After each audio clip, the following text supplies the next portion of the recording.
اهلا وسهلا بكم، معاكم مهندس احمد صلاح، والنهارده هنتكلم عن تركايه مهمه جدا. بس قبل ما نتعلمها مع بعض اعمل لايك وفولو عشان انا كل يوم بنزل محتوى خاص بالهندسه المدنيه والهندسه المعماريه.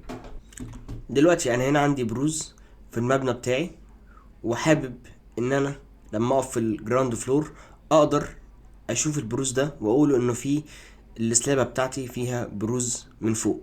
طيب هعمل الكلام ده ازاي؟ هاجي عندي في الجراوند فلور، هاجي اقول له والله انا محتاج الاندرلاي بتاعي يكون البيز ليفل بتاعه الجراوند فلور بتاعي. هلاقي هنا ان بقى في اسقاط للشكل الموجود في الفيرست فلور. هاجي عند موديفاي لاين وورك، هختار اللاين او شكل اللاين اللي انا عايزه يظهر معايا، وليكن مثلا الداش لاين. هاجي عند العنصر اللي انا شايف فيه بروز واختاره.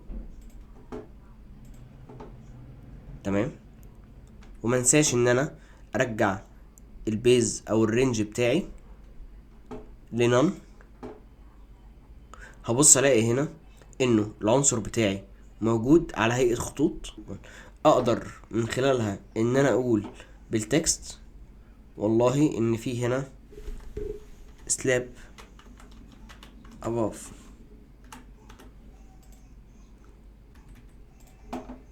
واقدر اشاور عليها بالشكل ده.